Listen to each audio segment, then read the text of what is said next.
So today, I'm really going to engage in a conversation with you rather than present slides and go over data. As you've heard, we're going to try to focus on what's been positive that's come out of this past year. It's been transformative for all of us, not just because of COVID, but because of racial division, economic division, the Trump administration, recognition of climate change, which I think is probably even more important than what we're going to be talking about today with respect to viruses. A truly extraordinary time to be in your early 20s, because you're going to have to develop the solutions for all of these problems that the generations before you have created. And for that, I apologize, but I hope you take it as a challenge and you rise to it. What is a virus? I don't know how many of you are pre-med or biology majors, but I think it's worth thinking about the term virus, what it implies. So viruses are intracellular parasites, and they require the machinery of the cell to reproduce themselves, to disseminate, to become infectious, and they evolve to become more fit and to adapt to specific hosts. The term virus and going viral has changed, obviously, with the introduction of social media. In the 1980s, the concept of going viral arose within the advertising industry as a way of getting your product to market. And now, of course, people market all sorts of ideas. And with the growth of AI, what we're finding is that one can really distribute an enormous amount of not only useful information, but misinformation. And this is going to be an extraordinary problem for us all, sorting what's real from what's not. You saw the implications this had for us in terms of the takeover of the Capitol, the way people move around from various kinds of demonstrations. And I first became aware of this particular issue in 1999, when I went to a Department of Defense meeting that was held on an island off the coast of Virginia.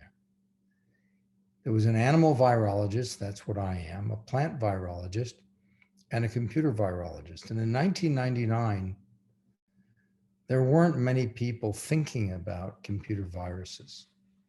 In retrospect, that was a very, an innocent period. But this was something that the military realized was going to be extremely important. And I think you've seen the ways in which this has grown. Now, we can use what we've learned about containing SARS-CoV-2 and other viruses and thinking about the ways in which we control misinformation. And for those who are interested in electrical engineering and algorithms and such, this is a wonderful opportunity, I think, to have a huge impact. So I wanted to get that point about viruses across before we start talking about infectious diseases. Now, I didn't start out my career wanting to work on infectious diseases. I wanted to make films when I was in college and high school. I wound up going to medical school. During my second residency in San Francisco in the early 80s, HIV/AIDS emerged. This was really the first zoonosis that drew our attention to the challenges that we were going to have with viruses coming out of areas that had formerly been fairly secluded. We presume that virus came from someplace in Central Africa based on similarities in sequence to other viruses, and probably through bushmeat hunting, consumption of wild animals. And I think you could make the argument that if everyone became a vegetarian, we wouldn't have any more of these wildlife diseases, and we'd solve a lot of problems with climate change. Not that I'm suggesting that, but it's just an interesting thing to ponder. Now, it took 2 years from the time that we realized that the disease AIDS, it was then called gay-related immunodeficiency disorder, was due to an infectious agent. And that was really because there was a child who'd received multiple blood transfusions during infancy. So there was no possibility of any sort of sexual transmission. And that child became ill from a blood product. People then began looking for this specific virus that would be implicated in that disorder. A French group ultimately identified it, but it took 2 years from the recognition of the presence of that virus in patients with this disorder to its recognition as the cause of disease. And there was an enormous amount of fighting between a group at the National Cancer Institute in the United States and the Pasteur Institute in Paris, fighting over credit for the discovery, the intellectual property, and the money associated with that discovery. During that time period, hundreds of thousands of people were exposed, became infected, and probably millions of people died as a result. Now, if we fast forward to present day and think about intellectual property around vaccines associated with COVID-19, we see the same sorts of issues. We need to find some way to ensure that everyone has access to these vaccines. We can talk during the Q&A about the differences between the vaccines, but the major point is still there, that is, until everyone is safe, no one is safe. In 2002, 2003, there was an outbreak of SARS, a related coronavirus in China. That virus began, as best we know, in Guangdong province, in a city called Guangzhou, where there are a lot of wildlife markets and people consume a lot of these very, very expensive exotic animals.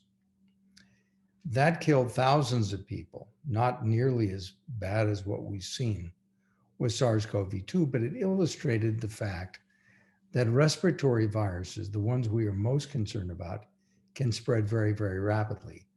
The last such example that we have in recorded history is in 1918, when a new influenza virus emerged that resulted in damage and death and so forth over a period of 2 years. Perhaps 1% of the world's population died.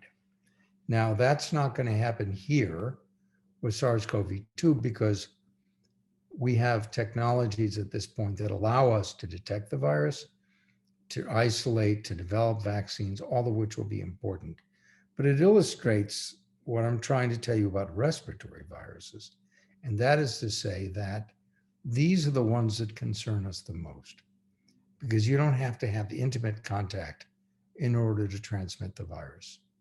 And there are some people who we define as super spreaders who obviously have very, very high loads of virus that they spread either by talking loudly or coughing or some other sort of way in which the virus is transmitted that results in infection of a large number of people.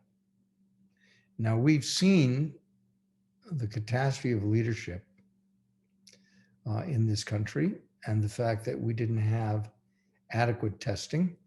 We didn't have sufficient supplies of personal protective equipment.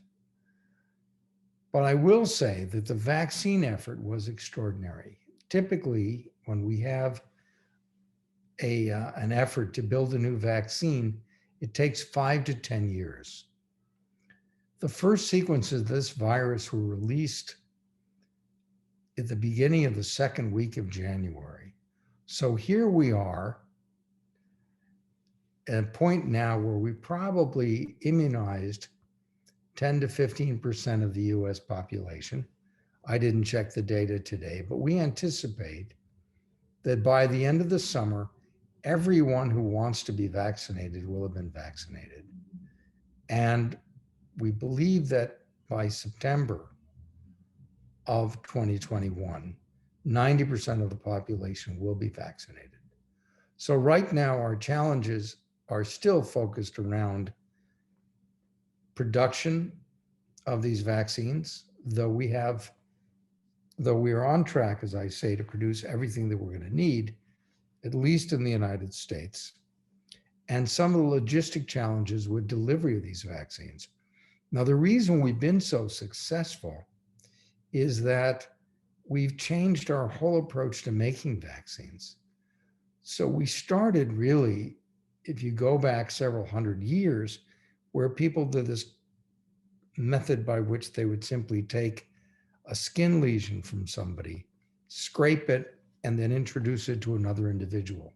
Because there had been observations, serendipitous observations, that this led to protection.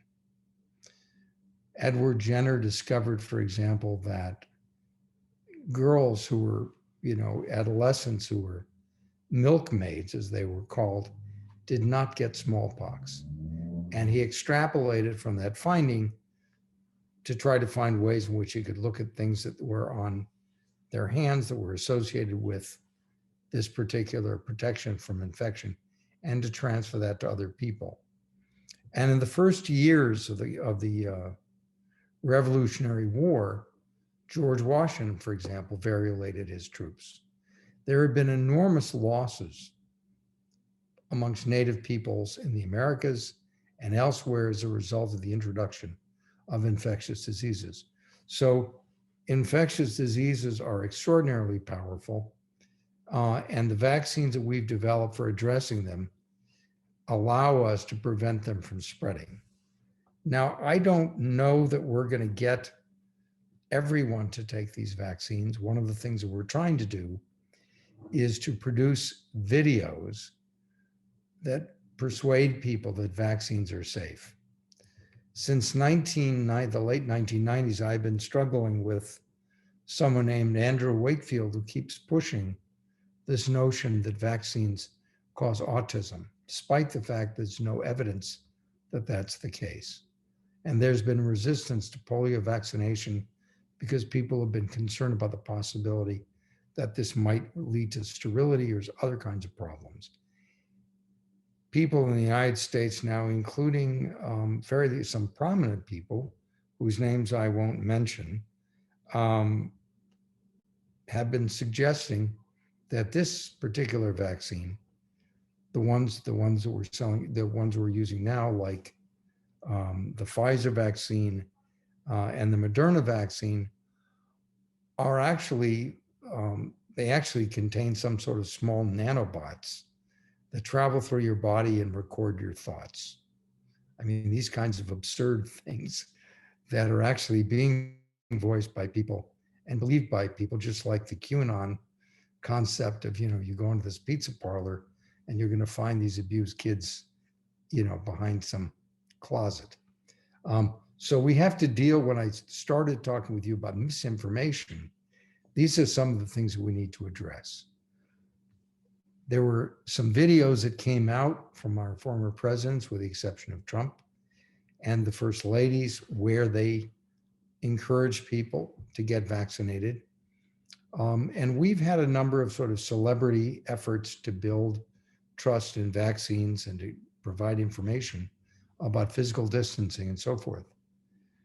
But I don't think that's as persuasive as seeing somebody who looks like you, whoever you are, a broad range, a whole color palette, people who are black and brown and red and yellow and white, old, young, male, female, so forth.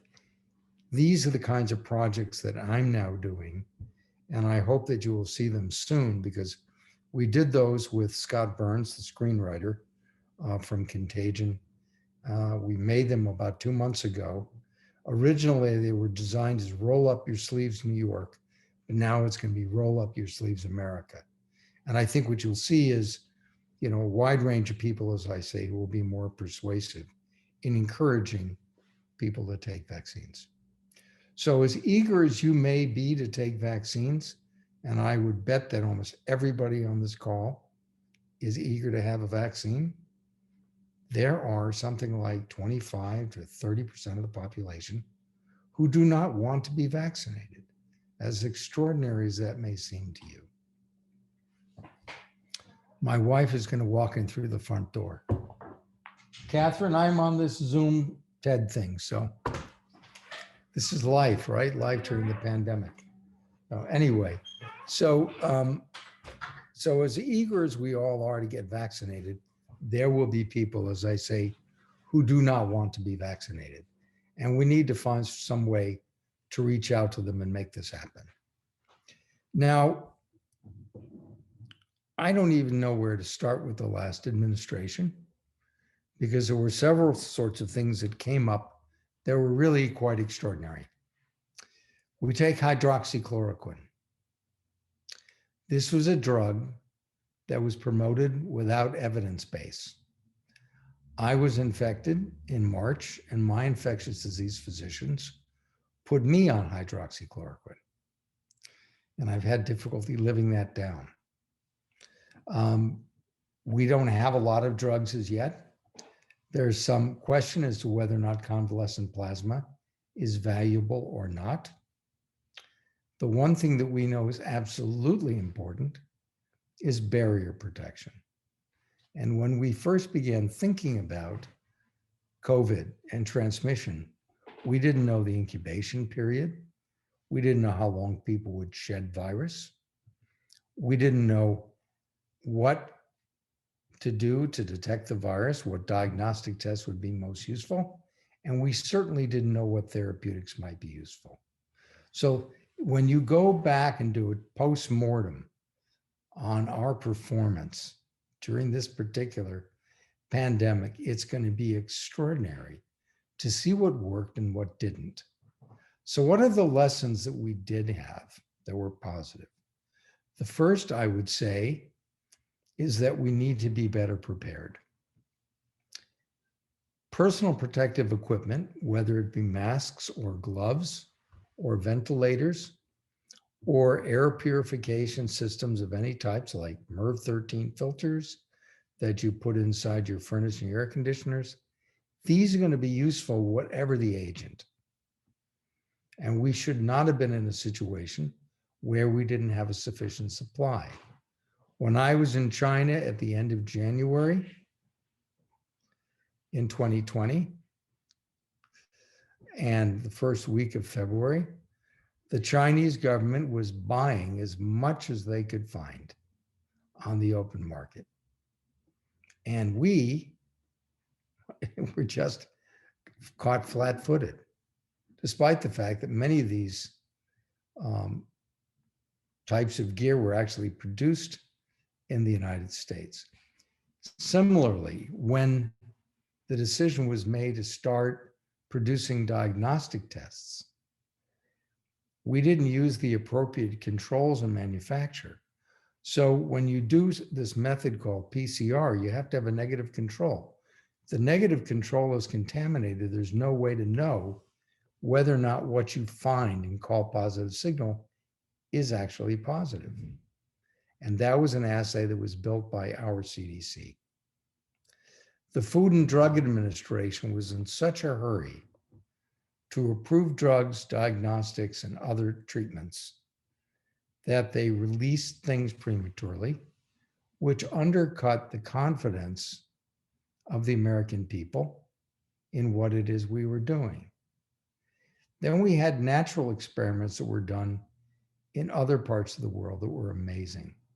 So if you look at Scandinavia, the Norwegians and the Danes said, we're going to try to contain this infectious disease by isolating people and by forcing them to wear masks.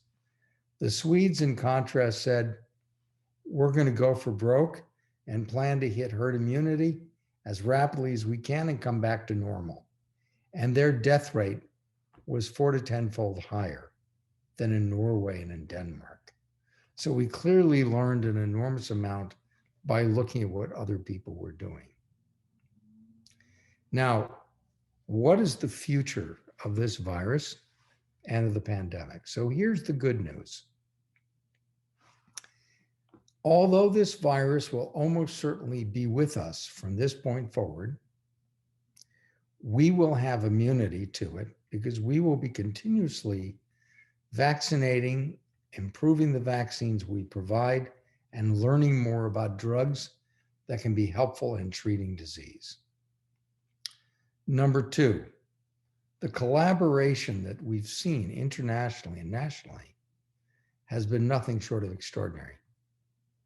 People are working across borders and finding ways in which they can be helpful to one another. We need to continue in this way. Now, one of the things that we need to do is to ensure that there is capacity to detect infectious agents anywhere in the world. Right now, this is really restricted to the developed world. By that, I mean North America and Europe, Australia, probably South Africa. But once you start moving into rural areas, or you move into South America or South Asia, we don't have these capacities. So the wealthier nations of the world need to provide the tools that are required to detect and respond to infectious agents. Intellectual property is another potential confound that we need to address. Intellectual property cannot prevent us from making vaccines and drugs available at low cost to the developing world. Not only is it unethical, it's also foolish from the vantage point of self-interest, because until this virus is contained, it is going to continue to evolve and it become a bigger and bigger threat to us all. So as you are in a position in the next, say, 15, 20 years to lead, which is what I hope you all will do, please think about not only what's happening in the United States, but what is happening globally. The America First policy sounds good to some people, but it doesn't really work. People have to be equal. And unless they are, we're not going to make progress. The world is not going to be a safe place. Just like pollution doesn't respect borders, neither do infectious agents. Now, I think in terms of formal points that I wanted to make, we're probably there. I mean, I could have shown you a lot of slides, but I was told not to do that. So I'll close with one last thing on climate change, which, as Bill Gates has said, is a much thornier issue than addressing the pandemic. Climate change, we think of in terms of rising seas, famine, all sorts of other issues. It has an impact on infectious diseases too. With droughts followed by periods of flooding, you get an increase in rodent populations, insect populations. These animals carry diseases that are threats to humans. As we see food insecurity, more people resort to eating bushmeat, and as they consume bushmeat, agents that were formerly restricted to wild animals begin to move into people. In addition, deforestation leads to the animals moving in closer proximity to humans. So, for example, Lyme disease, which was formerly seen only really in a very small area in the eastern seaboard, has now moved across into the Midwest and into the West. Mosquito-borne diseases like dengue and malaria, which we had never seen in North America, has now begun to move into Texas and to Florida. And as we see increasing temperatures, you're going to start seeing more and more of these infectious diseases emerging in the Midwest as well.